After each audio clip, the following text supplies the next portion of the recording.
All right, so hello, my name is Brown. I'm a teacher here based in Louisiana. I teach advanced placement, language and composition.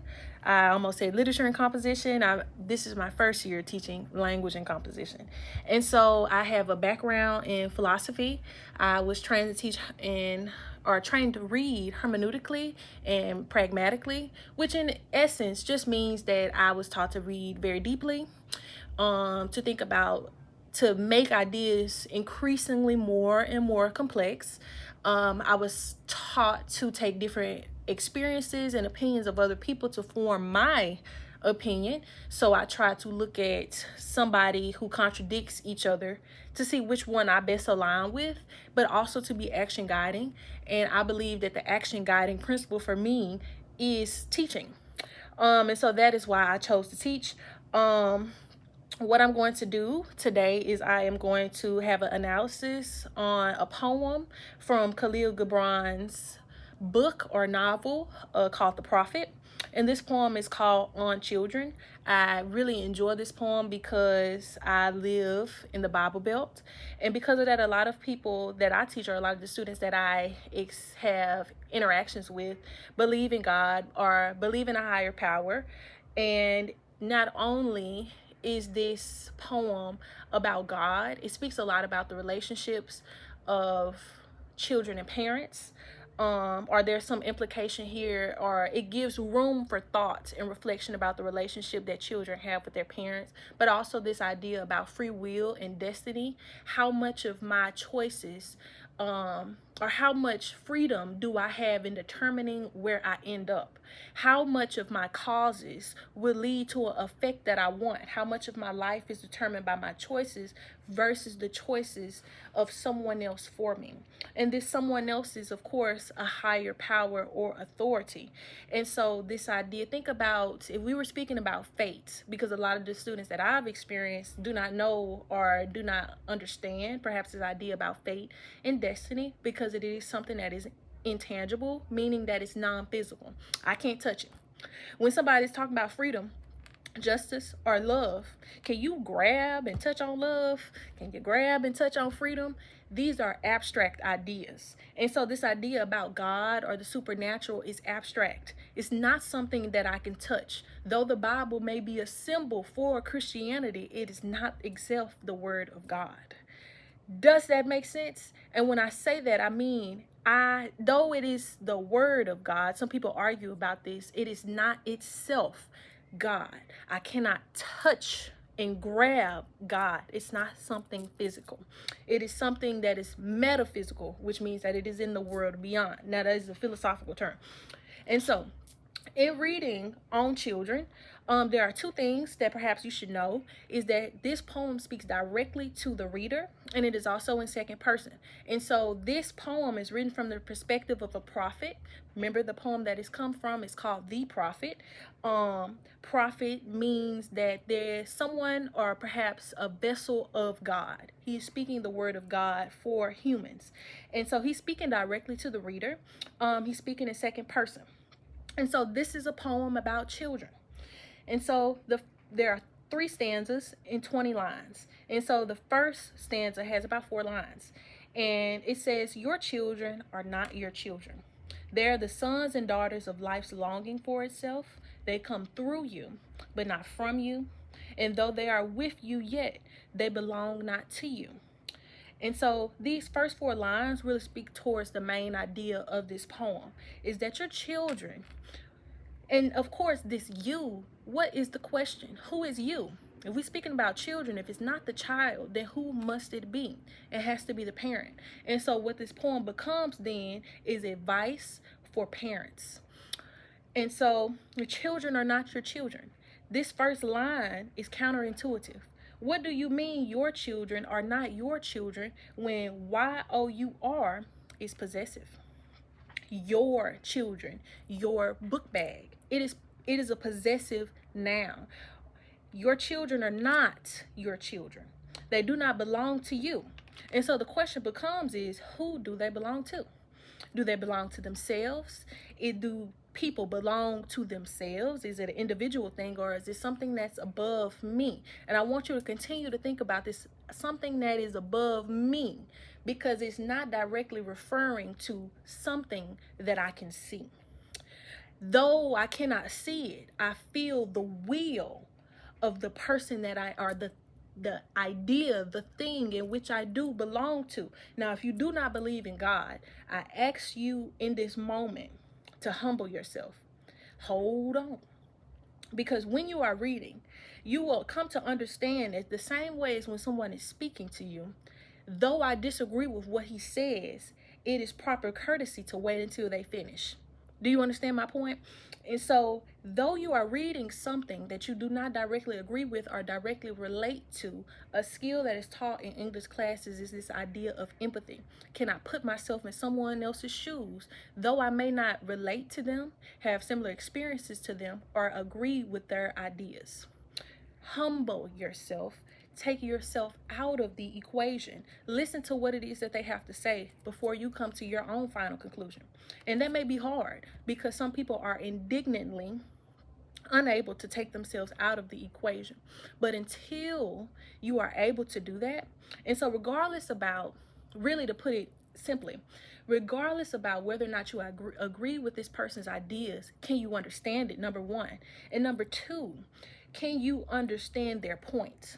Can you understand the message in which they're trying to get across to their audience? That is the goal for you as the reader when you're coming to your analysis. Now, once you have to write, once you have to ask questions and discuss the ideas is when you can input your own opinion. So hold on until you can find out the main idea. Though the main idea, the author's purpose or theme within this text is, I feel, is though quite easy to delineate. They are the sons and daughters of life's longings for itself. Now, I want you to pay attention to two things in this line too. Life's longing, LL, is two consonant sounds back together and it's repeated. And so that is alliteration. That is figurative language. But also pay attention to the structure and the actual style in which line 2 is written. Life is capital. It is treated as a proper noun, as if it was a person. The same way that you would treat your own name is capitalized. And when unhuman or inhuman objects are treated as if they were a person, that is also figurative language. That is personification. Life's longing. Life cannot long for something. Another word for long is desire. Life's desire for life is what that line means. And so life desires life. In essence, this idea makes sense. Why would life desire for more life? Why do flowers continue to grow? Why do seasons continue to change? Because there's a cycle of life. And so why would life continue to desire for life? Is that saying that I want life and to continue? Is this a continuation of life for things to continue to grow and progress and exist? Because if you do not understand what I'm talking about, let's switch life out for death. Life's desire for death. Does that make sense? We're talking about children and parents. And so does it make sense for life or for the parent to desire the death of the child? Or would it make more sense for life, the parent, to long for the continuation and progress of their own child's life? Hopefully that makes sense. They come through you, but not from you. And so through, the body is a vessel. A vessel for what? When is the body used as a vessel for something else? If you've ever watched Supernatural or if you've ever seen horror movies, have you heard of possession? And so their body is a vessel for something else. Now, I'm thinking about when Michael, the archangel, I'm speaking about Supernatural, came down and possessed Dean Winchester. Or if you're thinking about horror movies, about when demons come and possess regular people. The body is a vessel for the mouth of the devil. And so, who and what is the parent's body a vessel for? Remember, this is a prophet. Now, I haven't heard a lot about demonic vessels, but you never know. As far as being prophets, so like I said, you never know. And though they're with you, yet they belong not to you. And so there's this idea and sense of possession over someone's life. And so while life longs for itself, it longs for the continuation of itself, life belongs to something or someone. And the question continues to be, who is this? Line 4 is a reiteration of line 1. It repeats the same idea. And so we started with your children are not your children, and then we ended with, and though they are with you, they do not belong to you. So even though I'm looking my parent in the face, I do not belong to them. And so you can take this to mean I belong to myself. I belong to me as an individual. I belong to no one besides myself. Or you can take this to mean that you belong to a higher power. I belong to God. I belong to Buddha. Whoever it is that you believe perhaps to be your higher power, then this is in fact is who you belong to. If you do not believe in a higher power, then that would mean that in essence you belong to yourself. And let's continue on with lines 5 to 12. And so there actually is, let me come back to line 2 before I move on and go back to life's longings for itself, because I want to kind of reiterate this idea here and kind of add complexity here. I talked about a little bit of death and about making sense of that. That be a metaphor. I know it's personification, life's longing for itself. I guess you can consider it to be a metaphor. And so if we flip it on the opposite, we spoke about death. What would death long for? Would it be the death of life? And then what would the relationship be between life and death? Because though they do not speak about death, when you're thinking about life, you also should, hopefully, be thinking about the end of life, because we know that life is not permanent in a sense when we speak about the soul. Or perhaps when we speak about the body, the vessel for the soul.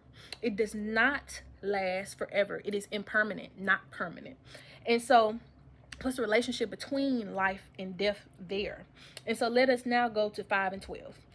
You may give them your love, but not your thoughts. Remember that this you is a reference toward the parent. The parent may give the child their love, care for the child, but do not imbue and embed the child to be a replica and a copy of you.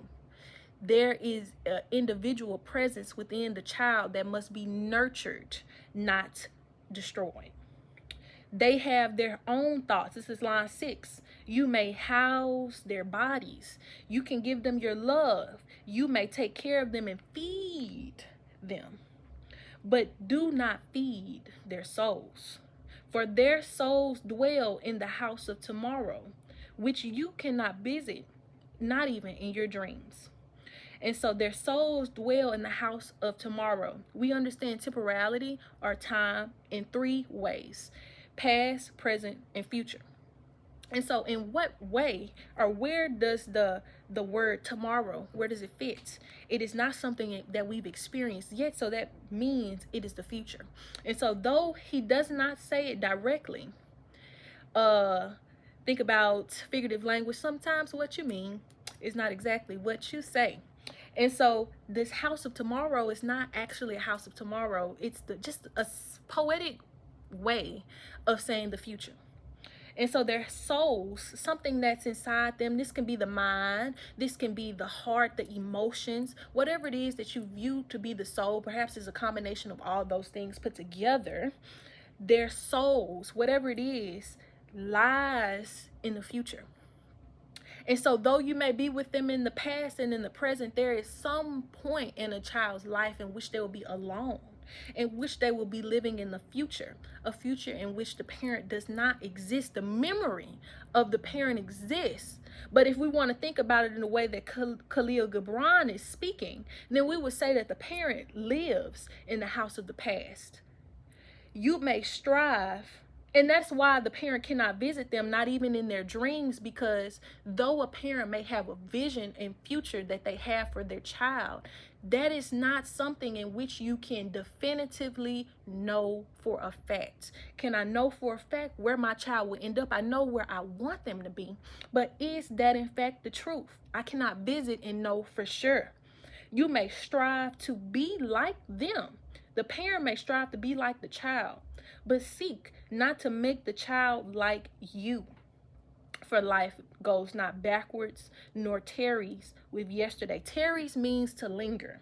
And so life cannot go backwards, nor can it linger in yesterday. Have you ever heard the saying that life goes on? It continues. Life existed before you. Life will continue to exist after you. Again, there is this idea to humble yourself, because there are some things that you cannot control. You cannot control the way that the weather. You cannot control whether or not it's going to rain. There are some things that are above you. Humble yourself, because time is also an idea that you cannot go beyond. It exists. Time exists. It's happening. And so it cannot go. That was a horrible speech blurb. But it cannot go backwards. Life cannot go backwards. When have you ever heard, you may have heard of these ideas about deja vu. I feel as though this has happened before, but not for sure. Or nostalgia. This feels familiar. But though it may feel like the past, it is not in fact the past. Life, again, cannot go backwards. And then 13 to 20 is where we get this very beautiful extended metaphor about the implications about whether we determine our future. 13 says, you are the bows from which your children as living arrows are sent forth.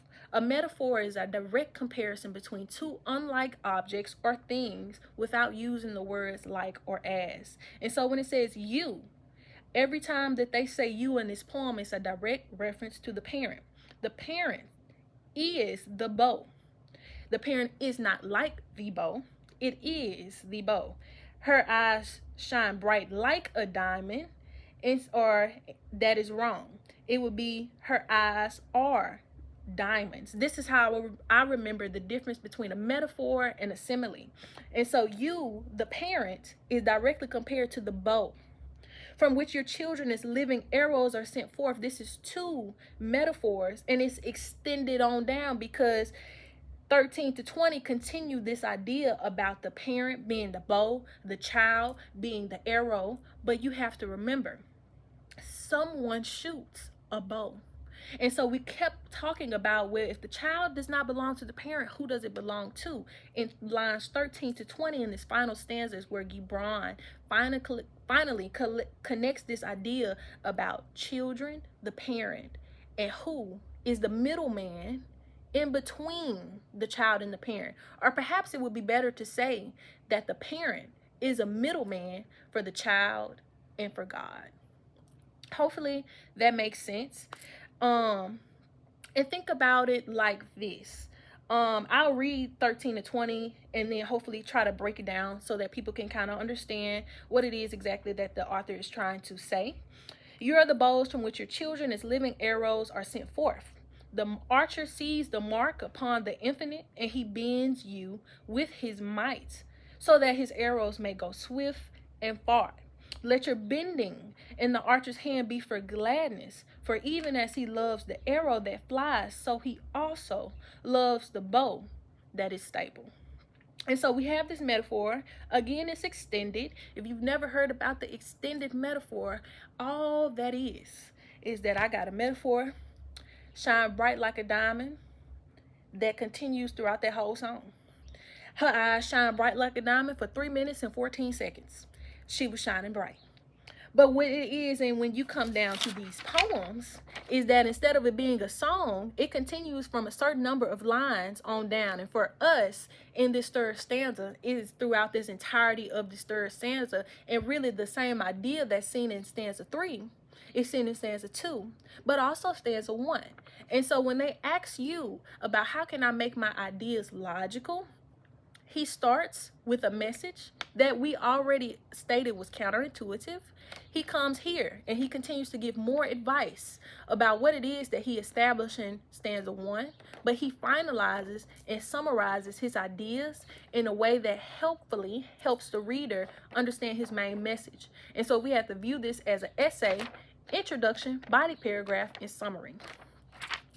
And so also, I want you guys to pay attention to the capitalization of these letters here as well, because he his, and he in this line 20 and also in 19 is all capitalized. And think about the capitalization of the names of God, Jesus, God, Buddha. All of these, when placed in sentences, are capitalized the same way that you would capitalize the Bill of Rights, capitalized the same way that you would talk about Capitol Hill. All of these are capitalized because they are treated as proper nouns, but also remember that this he is a pronoun. It's directly referencing a object or a person. It just depends on your religious perspective about whether or not this God would be a he. And so the archer sees the mark upon the path of the infinite. Finally, we get to the archer. The parent is the bow, the child is the arrow, and the arrow is being sent forth. Remember that time goes on and does not stop. It does not go backwards. And so if I'm shooting a bow in which the parent is the bow, the child is the arrow, who's the archer? The archer is God. And so, sent forth into time, the archer sees the mark upon the path of the infinite. This is where free will, this conversation about free will and about destiny comes up, because he sees upon the path of the infinite. Have you ever heard the term or the phrase, the possibilities are endless or infinite? That means that the future is what you make of it. And so he sees the mark upon the path of the infinite, upon the path of the future, because can we think about a time in which, can we conceptualize and really think about a time in which time will stop? It is infinite. It continued before us, and it will continue after us. And so that is the future. When he says he sees the mark upon the path of the infinite, but think about what is it, a bullseye? Or whatever it is, the target that an archer is shooting at. When they have a bullseye within that target, that is where you want to hit. And so what he is implying here is that he sees the mark, your path, the child's arrow, already has a place in which it will stop. And so the question is that if God sees and he shoots my arrow to where he knows that I will end up, what about the people who feel as though they have free will? You know, we know that we have free will to make decisions, but if God determines where we'll end up going, how much of that free will is in my imagination? How much of that free will is in my imagination? Think about all the times that people hear about prophecies and stories, and they do the exact opposite of what the prophecy tells them, but still ends up in the exact same place that they were prophesied to be. I'm thinking about Oedipus the Rex here. And so hopefully I explained 13 to 15 quite well. And he bends you with his might. Still speaking about God, he bends the parent and asks them to humble themselves with his might, with his strength. And if the archer analogy is confusing you, or the metaphor of the archer is confusing you, think about someone shooting a gun. At the end of the day, there's a target in which they're trying to shoot. If you play Call of Duty, the most points is a headshot. So really, you're going for a headshot.